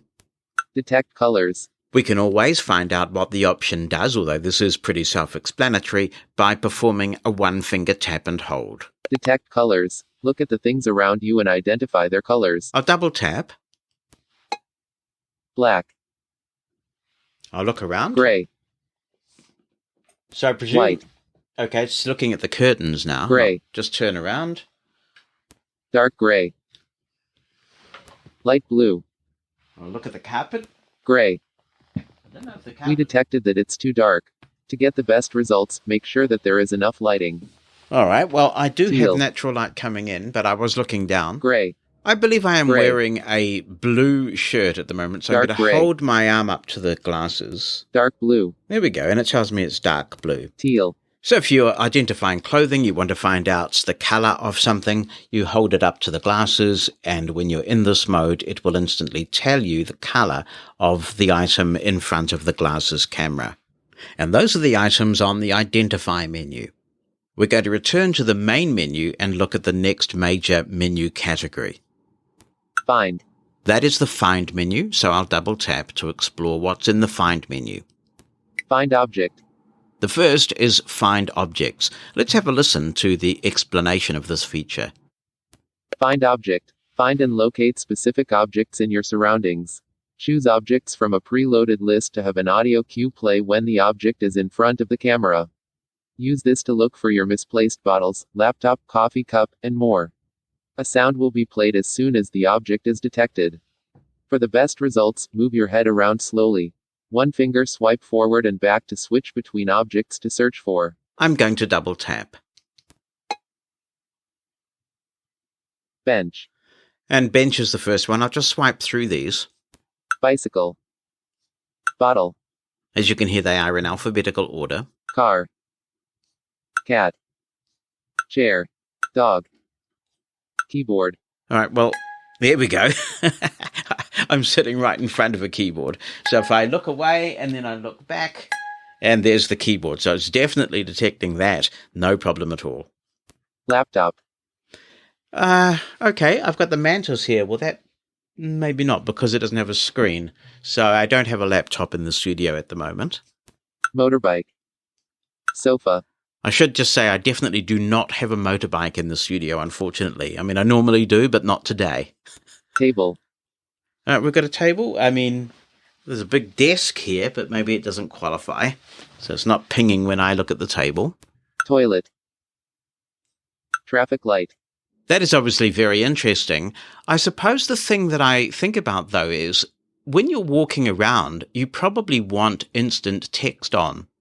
And one of the impressions that I'm forming is there really does need to be a combination of these things. I mean, I'd like it to be able to recognize traffic lights, but not at the expense of losing access to hearing about signage that's around me. So I think that some of these modes need to be combined, or at least give you the option to combine them. Train. That's the list. There are some curious omissions here. It doesn't, for example, have some of the items that you might misplace regularly, like a wallet or keys or your cell phone. But you can get some of that information by going into the Explore mode. It can be a bit of a learning curve, therefore, to work out which mode to use. The way I describe this is the Find object narrows the view to a specific thing, whereas when we get to Explore, you'll find that it just tells you what it sees, and you don't have to specify what it is that you are looking for. The next option on the Find menu is Find People. Let's have a listen to the explanation of this Find People feature. Find People. Detect if there are people around you or find a specific person. This feature works by using a video feed to scan for people. A beep plays when a person is detected and the name of the person will be spoken out if their face has been taught in the Envision app. Use this to locate people around you, find friends, family, or colleagues in a public space. For the best results, move your head around slowly. They've done an exceptional job of documenting the whole ecosystem. As it mentioned there, if you're going to make this work, you have to teach the Envision app about the faces you want to recognize. That is also a way of gaining the consent of those who are being subjected to facial recognition, because you've got to take a series of photos of them, and that will require you to explain why you are doing that. So in a way, that's a good thing for privacy reasons. Let's just explore the user interface that governs this, and to do that, we're going to go back to the iPhone and take a look at feature preferences in the Envision smartphone app. Remember, this is available for iPhone and Android. The place we need to be in that app is here. Glasses. Tab 4 of 5. I'll double tap. Now, if I go to the top of the screen, we have all sorts of information about the glasses present. Envision Glasses. Heading. Status. Connected. Battery. 89%. Wi-Fi. MAN and Wi-Fi 5G, but Feature Preferences button. Feature Preferences is where we need to be, so I'll double tap. Envision Glasses, back button. And flick right. Feature Preferences, heading. Envision Ally. Add or manage your allies. An ally is a person that can see what you see by using the Envision Ally app button. Previously in the demonstration, we explored this. Favorites. Add features to favorites and quickly access them on the Envision Glasses by swiping back on the home screen button. We'll talk about that a little later. Teach a face. Teach faces of a friend or family member and have them recognized with the Envision Glasses button. That's what we're interested in, so we'll double tap and see how this interface works. Teach a face.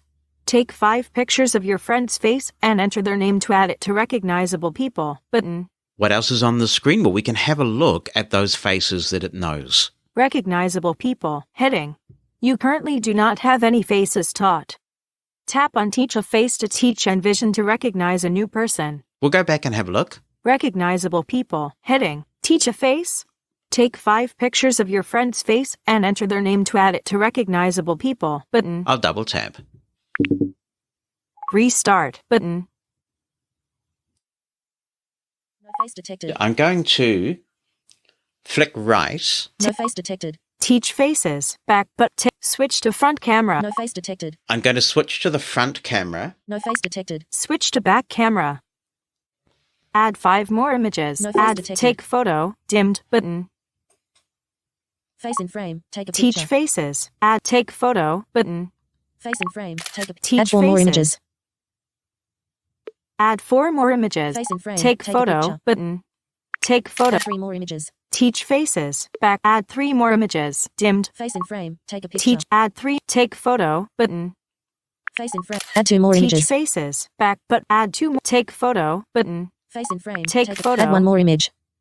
Add 1 more image. Dimmed. Take photo. Face in frame. Take photo. Done. Face in frame. Take a picture. Teach faces. Back button. Face in frame. Take a photo. picture. Heading. Switch to back cam. Restart. Take photo. Done button. Done button. Teach a face. Alert. Enter name. I've got browse screen input here, so we'll just enable Text. that. Braille screen input. Orient.pos.6. Cap JONATAN space. Jonathan. Cap OEN. Portrait. Alert. Processing. Alert, teaching successful. Okay, button. Jonathan Mosen. That's just to show you the user interface, because clearly there's not much value in teaching it your own face if you're wearing the glasses. But there was a lot going on, so I decided not to talk over it. So let me explain what was happening there. You have to take 5 pictures, and they suggest that you try and vary the angle a bit so that the face can be seen from various angles. And it is pretty accessible. You get told when there's a face in the frame. You can use the front camera or the back camera, and the Take Picture button is towards the bottom of the screen. That button will be dimmed when there is no clear view of a face in the frame, so that gives you some confidence. What we heard there were 2 voices. I've currently got the Australian voice Karen as the voice in my Envision app, and you could also hear Siri talking with one of the US female Siri voices. But the way that you would usually do this, I think, is that you would use the back camera. You would say to someone, look, I want to be able to recognize your face in a crowd so that I can avoid you if Envision tells me that you're there. No, you probably don't want to say that.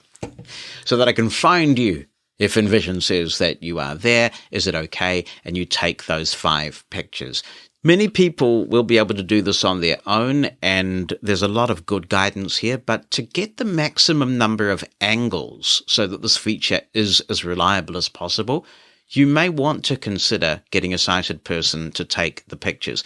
And I think that's why the front-facing camera is such a good idea, because if you hand your phone over to someone and say, look, could you please take a picture of your face at various angles, and they're willing to do that for you, then that's probably going to give you the most reliable results when you're using the glasses and you're moving around and you want to know which of your friends and family members or even colleagues are in a room.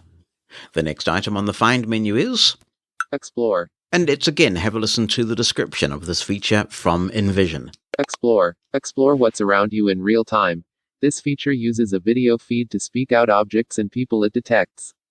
It is a combination of the Find Objects and Find People feature. Use this to explore a new environment and get to know what's around you.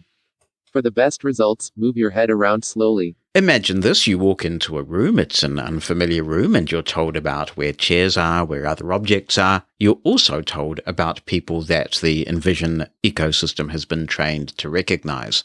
The big difference between this and the Find Objects feature, which we explored previously, is that you don't have to specify what it is that you're looking for. This will describe things as they come into a video feed.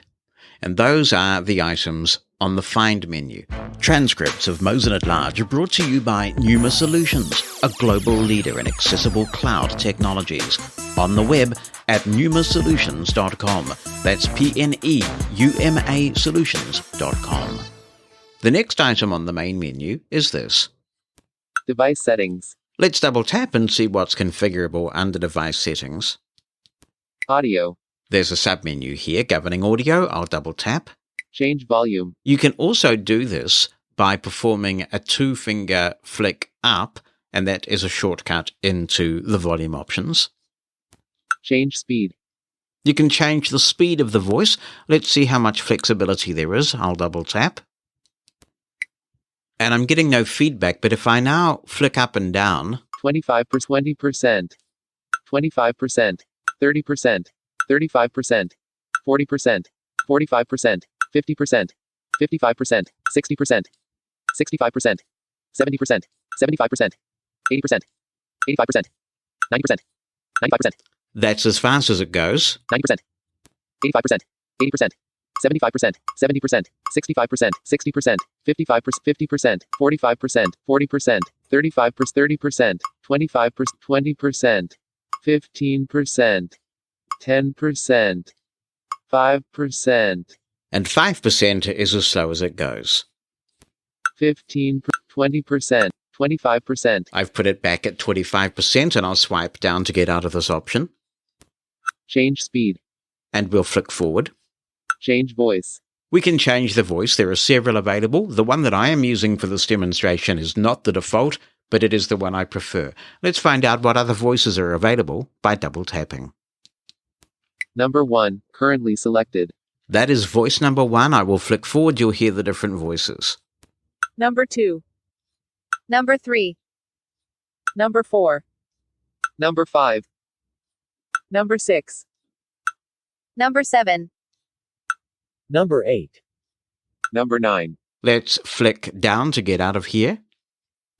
Change voice. And that's the last item in this audio menu. So we'll go back to the previous menu Audio. and flick forward. Wi-Fi. Connected to Wi-Fi 5G.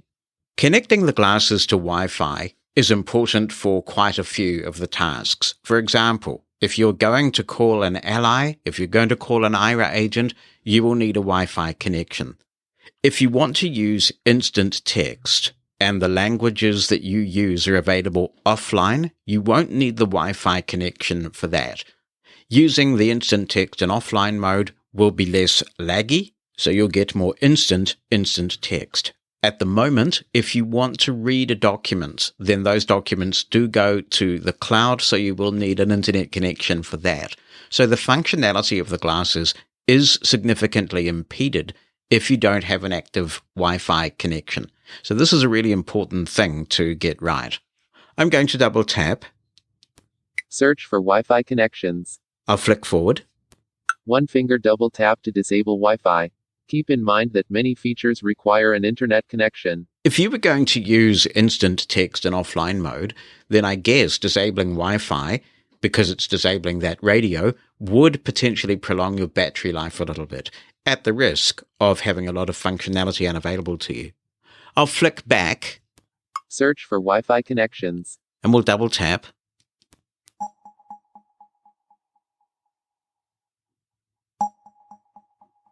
Wi-Fi. One finger double tap to connect to this network. That's my 2.4 gigahertz network. Mosen Towers guest. One finger double tap to connect to this network. That's our guest network, which we give to people who we don't want to have access to our smart home peripherals or our network. You are currently connected to Wi-Fi 5G. To forget this network, do a two-finger single tap. Hidden. Fui Fam. Hunterland. We're seeing a few networks that belong to our neighbors at this point. When you set up your Envision Smart Glasses, you are taken through, via the Envision app, the process of connecting to your Wi-Fi network. And if you're just going to be using these around the house or around the office, and you only have one network to connect to, that's all you'll need to do. But chances are you'll want to add other networks, particularly if you want to use these when you're out and about. For that, you'll want to add some sort of hotspot. Both iOS and Android offer a wireless hotspot feature. The iOS implementation of Personal Hotspot is quite finicky. For example, even when you've given permission for a device to access the feature, if you want to make that connection, you do have to be on the Personal Hotspot screen feature of your iPhone. Of course, it does have to be enabled. It is a little easier with Android. If you are going to make extensive use of the Envision glasses when you're on the move, and you're an iPhone user, it absolutely can be done if you have some confidence with your device. There will be a bit of battery drain, of course, as well. So what you may like to consider is getting a dedicated personal hotspot device. You can get these from cell phone carriers pretty cheaply, and you put a SIM card into these devices. They have a dedicated data connection. You can just carry it around in a backpack, a purse, a pocket, and have that dedicated internet connection for your Envision Smart Glasses. Early adopters of Aira will be familiar with this because in the first couple of generations of glasses, this is exactly how most people use them. There was a hotspot device that Aira would provide you, and that was how you got your data when you were on the move. So it would be a similar setup. But I do want to stress that's not essential if you can tolerate the idiosyncrasies of iOS's personal hotspot feature. It is absolutely doable. Hopefully, most of the Wi-Fi networks that you are connecting to are secure, and so there is a one-off process of getting the Envision glasses connected to your Wi-Fi network. There are two ways to do this, and I want to cover both of them. If you prefer to do the whole thing from the glasses without involving the Envision app at all, that is possible. As we heard in that menu, you can scan for available Wi-Fi networks. If you double tap one, and you can't connect without a security key, then you can enter that key via a QR code. You go to let'senvision.com/QR and you'll be presented with an edit field into which you can type the Wi-Fi password. What we're doing here is getting around the facts that obviously there is no keyboard on the Envision glasses, and you've got to enter the password somehow. So you type in that password, it generates a QR code which contains the text of that password, and you simply scan it with the Envision glasses. And as we've seen, scanning a QR code with the Envision Smart Glasses is a piece of cake.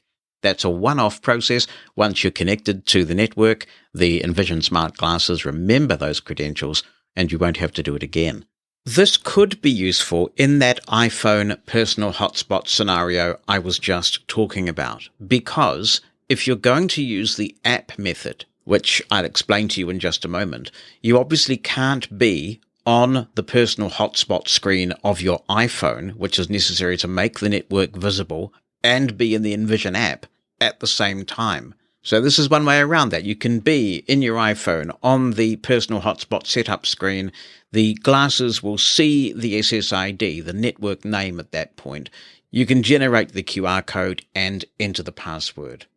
I think, though, that the most common way that most people would set this up is that you can also do it through the Envision app itself. And you can go in and configure Wi-Fi in the Glasses tab, in the feature preferences. You can enter the password there for the network, and then the app, because it's logged into the same Envision account as your smart glasses, will send the information that the glasses need to make the connection. But is there a way to connect to your iPhone's personal hotspot given the limitations using this method? Yes, there actually is. If you're confident that you know the exact way that the network name, the SSID, is written, you can enter both the name of the SSID and the network credentials in the Envision app. This obviously requires you to be absolutely 100% certain about the exact name of the SSID, one character wrong, and that's not going to work. And of course, you also have to enter the password. But if you know those details, then you can actually set your personal hotspot up that way. And so then you are set up. It's a snap, really, to connect to as many Wi-Fi networks as you need. In my experience, transitioning from our home Wi-Fi network to, say, the personal hotspot feature, it seems to transition nice and seamlessly. Once one network goes out of range, if it can find another one, the connection just takes place behind the scenes, and you may not even be aware that a new Wi-Fi network is being used.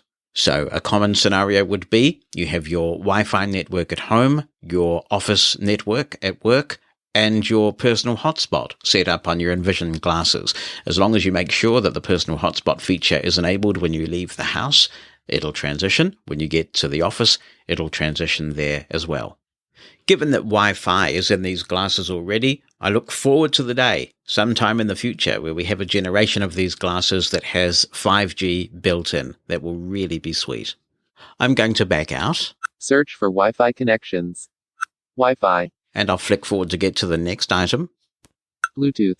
Now we have Bluetooth. The way I'm actually producing this is I have a little Bluetooth receiver that is connected to the Envision Smart Glasses, and that has a headphone jack, and that's going into the mixer. So that's how we're getting the great audio that we are, because as I said at the time that I'm recording this, the USB audio feature is misbehaving. I'll double tap. Disconnect from this device. One finger double tap to disconnect from your current Bluetooth device. Two finger single tap to forget the device. I'm going to do that actually. I'm going to perform a one finger double tap to disconnect so you can hear what the speaker sounds like. One finger double tap to disconnect from your current Bluetooth device. Two finger single tap to forget the device. Mike Lloyd. That's what the speaker sounds like. Tara. AA2104. Bluetooth.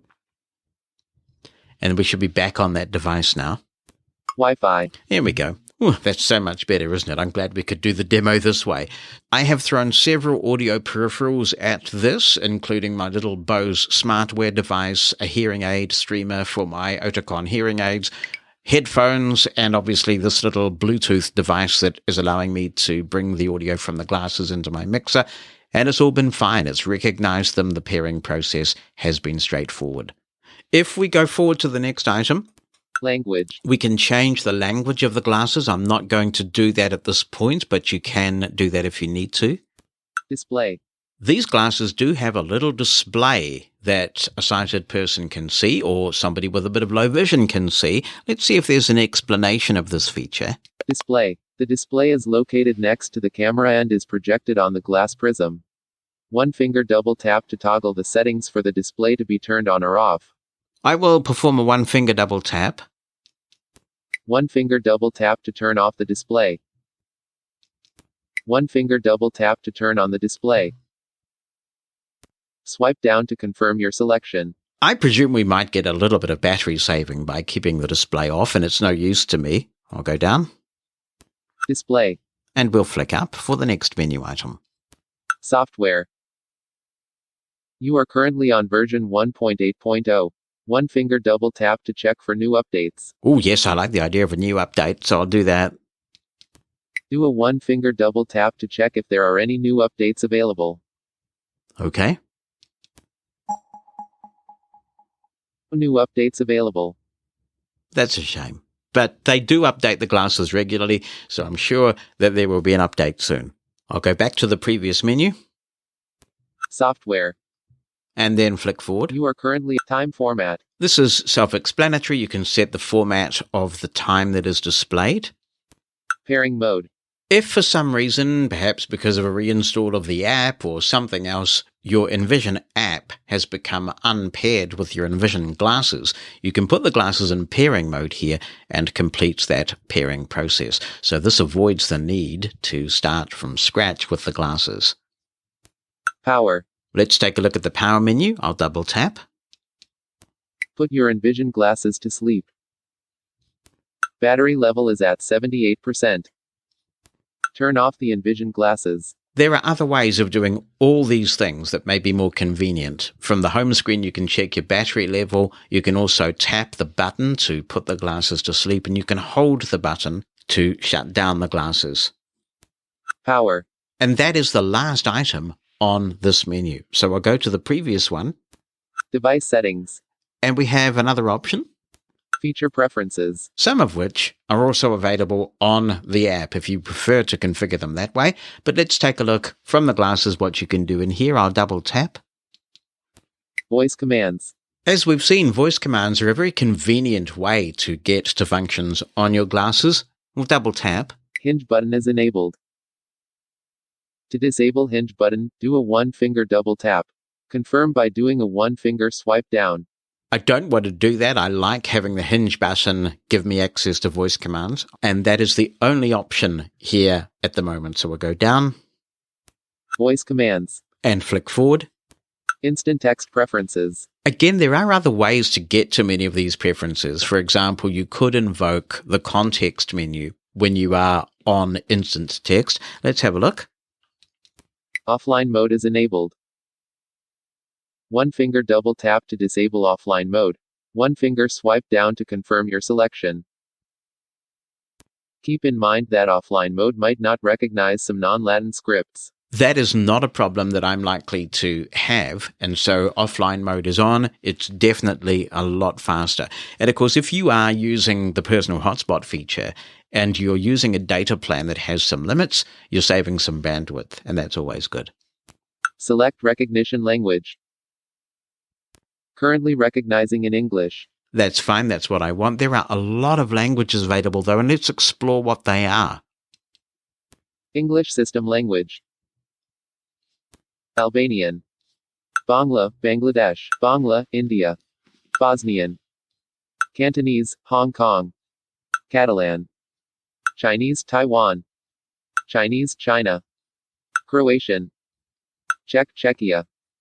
Danish, Denmark. Dutch, Netherlands. English, United States. English, Australia. English, Nigeria. English, India. English, United Kingdom. Estonian, Estonia. Filipino, Philippines. Finnish, Finland. French, France. French, Canada. German, Germany. Greek, Greece. Gujarati, India. Hindi, India. Hungarian, Hungary. Indonesian, Indonesia. Italian, Italy. Japanese, Japan. Javanese, Indonesia. Kannada, India. Khmer, Cambodia. Korean, South Korea. Kurdish. Latin. Malayalam, India. Marathi, India. Nepali, Nepal. Norwegian Bokmål, Norway. Polish, Poland. Portuguese, Portugal. Portuguese, Brazil. Romanian, Romania. Russian, Russia. Serbian. Sinhala, Sri Lanka. Slovak, Slovakia. Spanish, Spain. Spanish, United States. Sundanese, Indonesia. Swahili. Swedish, Sweden. Tamil, India. Telugu, India. Thai, Thailand. Turkish, Turkey. Ukrainian, Ukraine. Urdu, Pakistan. Vietnamese, Vietnam. Welsh. That is super impressive, the number of languages that are available for instant text. I do not want to change this. I'll go back.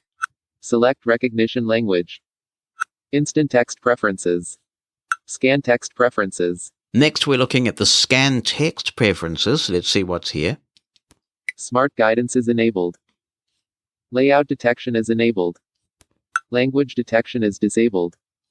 Word detection is disabled. And we've covered all of those features as we've gone through and looked at scan text, so we'll go back. Scan text preferences. And go forward now. Teach faces. By doing a one-finger double tap on this screen, a notification will be sent to your phone which will allow you to teach a face on the Envision app. That explains what that item does. Add ally. By doing a one-finger double tap on this screen, a notification will be sent to your phone which will allow you to add an ally on the Envision app. I'll flick forward. Favorites. By doing a one-finger double tap on this screen, a notification will be sent to your phone which will allow you to add and arrange favorites in the Envision app. As you have seen throughout this demo, there are a lot of useful features, and they're organized logically into menus.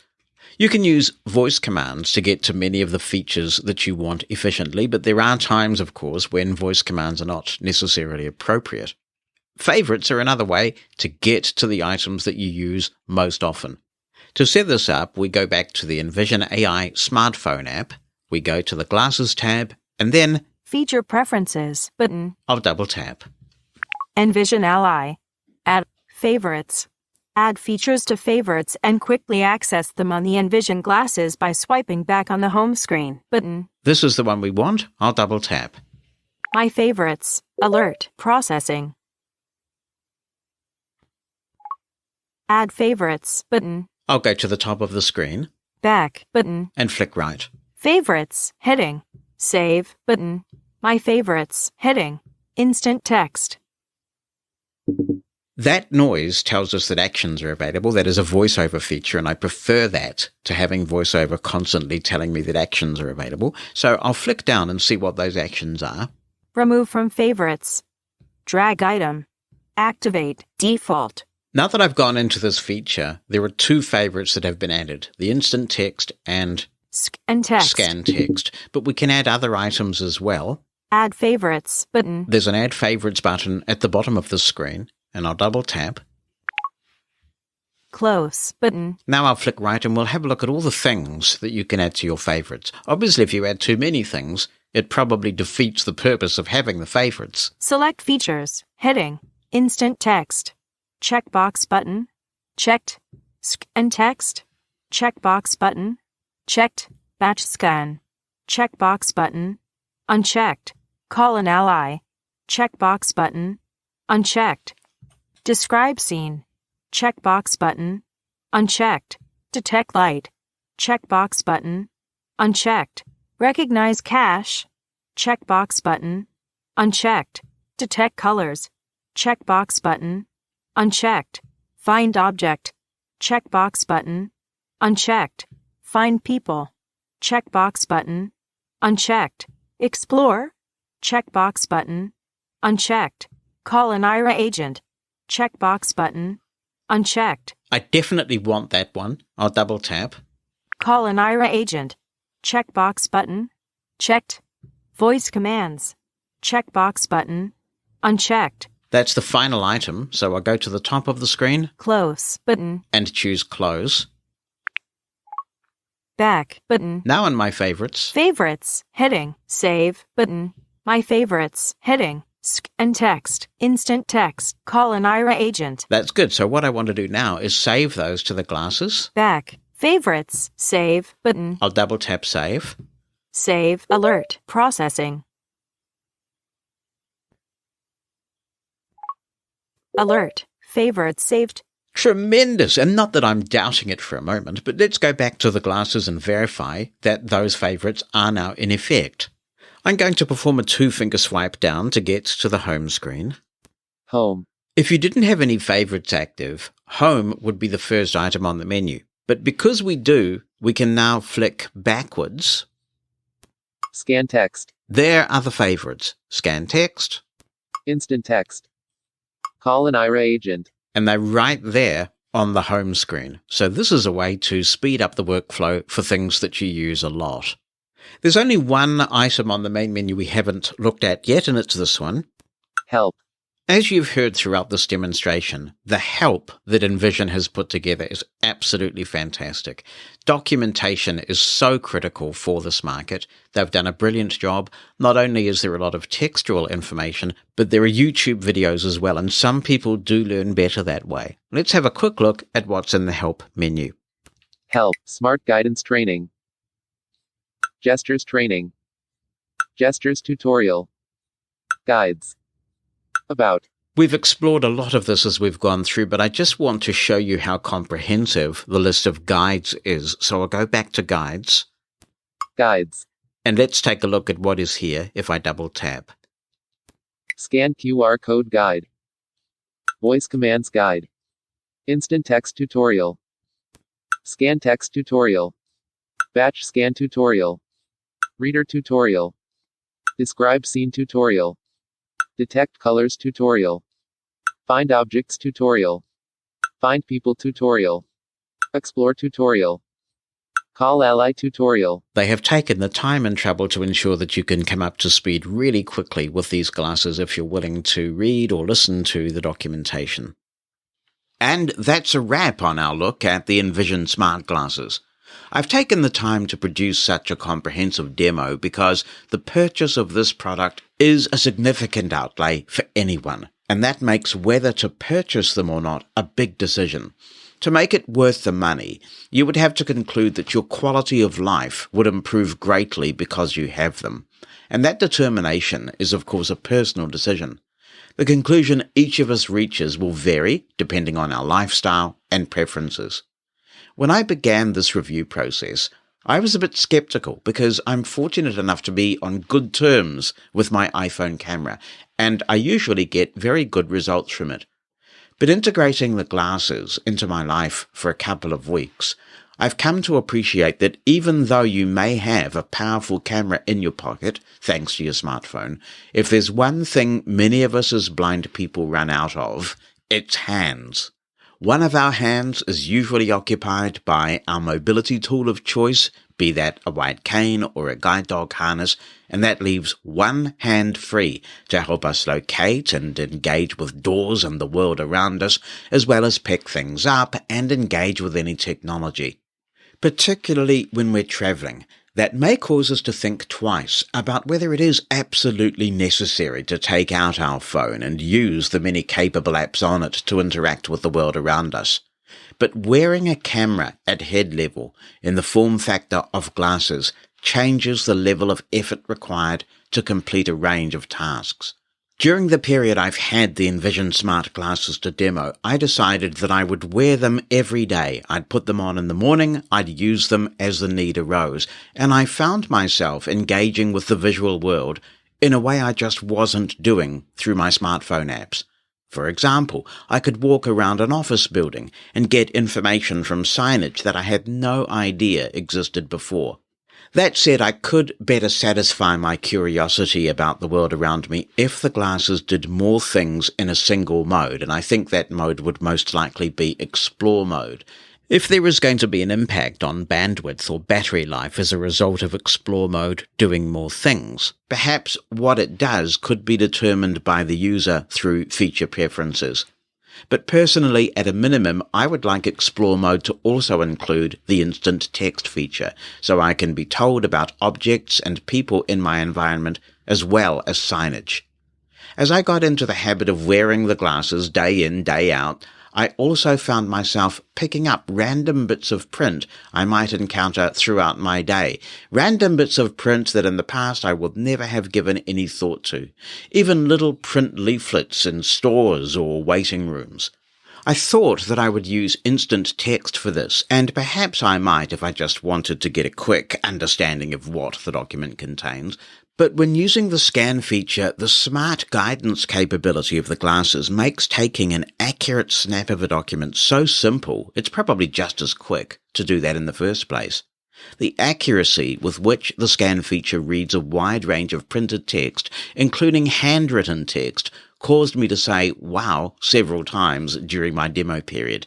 And as someone who reviews a lot of technology, it takes a lot for me to be wowed these days.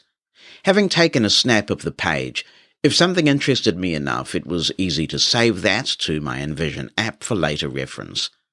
Wearing the glasses, having access to Sight on Demand, whether that be through one of my adult children or a professional Aira agent, was very useful, and it took me back to the early impressive days of Aira when I was exploring many unfamiliar locations with the Aira glasses.